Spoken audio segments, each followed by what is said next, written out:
The format of tonight's meeting is we have a guest speaker share their experience, strength and hope on how the Alcoholics Anonymous program of recovery is working in their lives for 15 to 20 minutes. Tonight we have asked Stephen to share. Sit down or stand, doesn't matter. Whatever you want to do. I'm Stephen, I'm an alcoholic. I'm sober today thanks to AA. And I got sober on the 1st of February 1993. It was my first meeting of Alcoholics Anonymous, and I've been able to stay sober since that time. My record of, if you like, staying sober or staying dry prior to coming to AA was about 18 days, I think it was. That's what I told my counsellor, I've been sober for 18 days. I thought this is a great announcement. It's like, this confirms everything. I thought, I thought it was really, I thought it was really good. I thought it was going really well. So 18 days, and twitching my left eye, all of that kind of thing. But I had people who tried to help me and did help me from that point of view. I wanted to get into rehab at the time. I was living in the US, studying in the US, and they have all these insurance rules, and I'd stopped drinking for too long, so I didn't qualify for the program of going into a rehab, because that's sort of what I felt at the time. Not that I really wanted to be sober, but I wanted to go to a rehab. I wanted a 28-day program, a break from life, and I'd sort of sorted things out, and I was going to go to this rehab, just disappear for a while, for a few weeks, in this little town in New Jersey. But because I hadn't drunk for that period, I didn't qualify, and I was sort of saying, I'll get drunk, I can arrange that.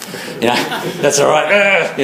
Really sort of angry. But I guess what it was like for me, as I say, I'm coming up on 20 years sober it'll be, and funnily enough, like if I was sort of 3 years sober, 5 years sober, I'd sort of be more comfortable speaking in some ways. I'd have it all worked out, I'd have the drill, I could give it all, be all happy about that. I guess when you've been sober for a long while, in some ways it's a bit more pressure, because you sort of feel like, I should be this shining example, this, as I said to my wife, racing along, running late to the meeting, this should be, I'll go along to, I said, it'll be good sharing under these conditions, spiritual giant, come along and share. And so your expectations, like you have so much hope, which is, it's well-founded hope when you come into AA and you have that progress, fairly fast progress in lots of ways, and you start feeling better. You also feel a lot worse in lots of other ways because you don't have your coping mechanism of alcohol there.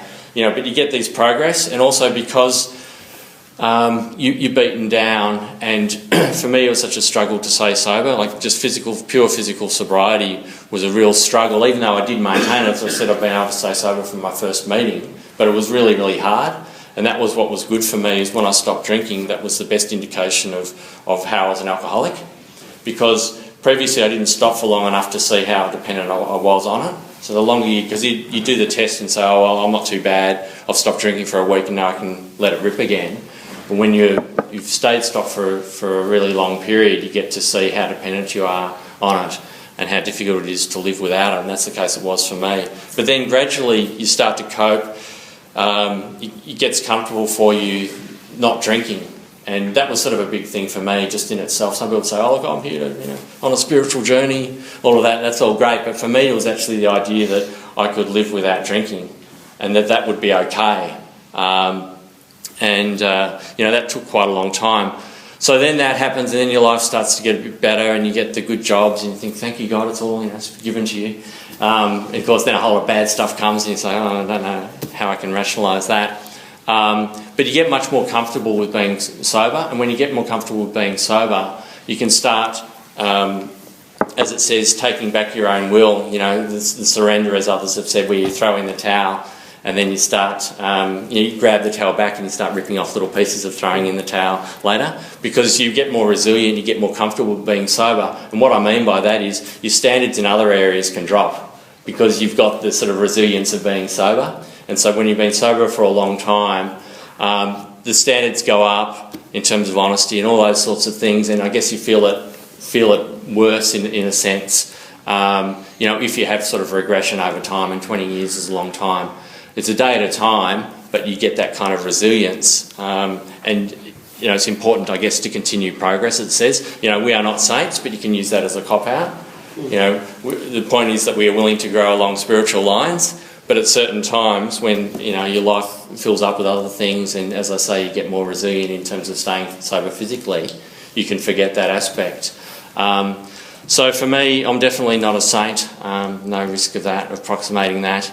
But what I did was I followed the suggestions when I came in, and I guess the most important thing I can share is that I do know how to get sober and stay sober. That's what it shows over that period, and a lot of that is the stuff that you will have heard, the basic stuff of getting a home group, getting a sponsor, calling that sponsor every day is what I did, going through the steps, and for me initially with the first step, writing down how I'm powerless, how my life has become unmanageable, and also reading the first step. I used to read it in the 12 and 12 and read it every day. And to show my age, I had this bank passbook, remember those? No one, there's a guy in the front, but no one does. You used to have these little passports, they'd stamp it, there you go when you withdraw. I used to freak out some of my students and talk about, fax machines, you could communicate on the same day. Oh, how amazing is that? It's like, I wouldn't be able to cope these days. But anyway, so I had this passbook cover for a bank passbook. I had all my AA stuff in there, just for today and all sorts of different things like that in there. And I could pull that out and use that. So that was a good sort of practical thing, just to have some material when I was struggling. And I did 88 meetings in 90 days. I didn't quite make 90 meetings in 90 days. As I say, I got sober in the US. And I'd cross off, and I've kept that. Just keeping stuff like that is really good to remember. The calendar, crossing off each day, that's how hard it was for me, finally getting to 90 days. And I did a lot of commitments. I made coffee, and in the US you had to get to the meeting an hour before the meeting started, and you had this percolating machine that you had to do. And I did this men's meeting in New Jersey. There's about 200 men there. It was like a trucker type of meeting. And I was an academic, so I was like, yeah, really great. It's really add to my fear. I'm really going to win these guys over, with the John Deere caps and the plaid shirts and stuff. But actually, they were great guys. But it's just all that sort of fear and having to overcome that, and people sort of saying down the track, oh yeah, I remember you were the guy that made coffee, didn't talk. And I'm like, yeah, that's right. It's circling like a planet of other people's conversations, And I'm still pretty much like that in a way. That's okay, sort of to be who you are. And a lot of the things that we suffer with, they're not peculiar to alcoholics. And it's important yes, we are different from other human beings, bodily and mentally different, certainly. And one of the main things it comes down to is that we need alcohol to cope, and that's what we turn to when we become completely dependent upon it, we're powerless over it. But a lot of the stuff that we suffer from and other people suffer from, and they deal with in other ways, or they don't deal with in other ways. So I think it's important to remember that as well. But anyway, I had a coffee commitment, so you get there an hour before, and you have to make the coffee and the decaf and all of that. And got the literature, got given they said, you can get a free book at this end of this meeting. As I said, being a teacher and all of that. It's like, this is good. Now it hooked me in, and the free book was the big book. Alcoholics Anonymous, the end of my first week, and then they kidnapped me and took me off to breakfast. So the power windows are going up. I'm like, no, what's happening, and all that sort of thing. But I got hooked into with lots of good active people. As I say, got a sponsor and went to lots of meetings and did the steps. Probably took about maybe a year and a half for me to feel a lot more comfortable. And I was involved with the committee for the first Vicky Par that was held, the Victorian Young People's in AA and all that, whenever that was. But first one was in 1994, so I was on the committee for that. So I got involved in that sort of stuff, that service stuff. Met lots of really good people, and I used to go to the Way of Life meeting and Saturday Night Live and Sunday Pran meeting, and they were all sorts of new meetings. A lot of it had sort of come from the US, if you like. Mark James, he uses his own name, so I can, I guess, and other people. But it was really, really active. And one of the great things about that is pretty much all of those people who were involved in that early service work and in starting up Vicky Par and all of that are still sober, with very few exceptions. So staying really active is a good way to be from that point of view. How am I going for time? Good? You're going really well. Okay, all right. We're racing ahead. Minimum 5 minutes. Okay. yeah, just a lot of service work, and I guess then the prayer stuff. And I used to get down on my knees and pray. I guess I haven't done that for a long while, and maybe I need to. But I did those sorts of things in terms of surrender. But the good thing is that you can find your own path in AA, which is not the same as saying that there aren't the steps and there aren't the traditions. But there's tons of room to move within that, which is really good. And I guess for me, I just came to own the AA program and have my own understanding of my alcoholism and of recovery, so that then I could live with it. And it talks about that in the big book. I mean, Bill W. was a lawyer, stockbroker. Dr. Bob was a medical doctor, scientist. So, Bill W. said, I love reason, I just don't worship it anymore. So for him, it was a perfectly reasonable program. It was a sensible program. It made sense to him. So it didn't mean that you had to have a lobotomy and come into a cult in order to get sober. It's a perfectly reasonable program. And for me, going through that, then I didn't have any doubts, because I wasn't taking anyone else's story about it. I had my own recovery, and that's been really clear for me, really good for me, is that Alcoholics Anonymous, it's a voluntary program. Some people don't want you to say that, but it's a voluntary program. You've got to decide that you've had enough and surrender, and you want to do it, and this is one path to get sober. And no one's making you come here or get sober, and that's what people would say to me. I'd sort of be complaining and arguing and all of that. I'd say, well, you don't have to come here. Oh no, see you next week. It's like, see you tomorrow. So that's ultimately, you got your own choice, and that's good for me, because I didn't feel like I'm really being caged or anything like that. This is something that I've chosen to do, and it opens up life. It's opened up life for me. All these great things that I can do. And I guess another really important thing for me is just keeping it simple. And for me, keeping it simple does go to the pure physical sobriety. I just wouldn't want the crap that goes with drinking just purely physically. There's tons of other stuff, but I really just don't want to have these terrible hangovers and blackouts, and I have got sort of some joint pain, neck pain, and all sorts of things, occupational hazard, like the wicket-keeper's fingers. If you're a teacher and you're academic and all of that, the posture, you get bad neck and all the rest of it. And when I was drinking, there was a really great anaesthetic for everything else that was going on in my life, but also in terms of the bodily pain.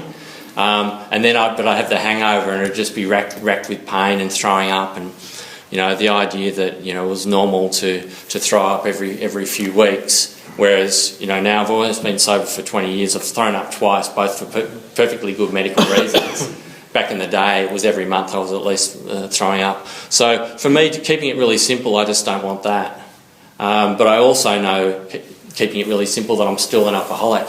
The waft of beer past a pub on a summer's day with that murmur, life is really good in here, that sort of come in, it's really good, sound of the TV or whatever it is, sport on, whatever, all that. It's like, yeah, that's great. You can definitely bottle that, and so that I know that I'm still really an alcoholic. And when you get sober, you can detect alcohol, at 2 kilometres. If you're an alcoholic, you can pick up the red wine or whatever it might be, and you can see people not finishing their glasses. And I had a student, I supervised some of their work, and they came along and they gave me a bottle of Johnny Walker Black Label or whatever in my sobriety. And I said, oh, no, I'm not a drinker. And that was always really funny. They'd say, you're not coming, aren't you coming for a drink? Aren't you coming for a drink? Oh, no, I don't drink. It's like this disjunction between who I was and how I think. No, I'm a raging alcoholic.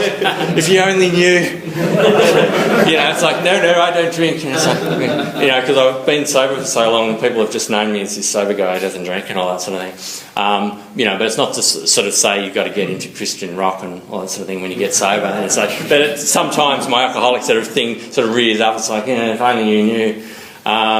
It's like, I still want to drink. I'll tell you how much I want to drink. I've been sober for 20 years, and I could still be interested somewhere back in my brain. So, that's the good thing of knowing that I'm a real alcoholic in that sense. Reprieve based on fit spiritual condition. I've got certain measures, I guess, in place that keep me sober, despite my failings spiritually.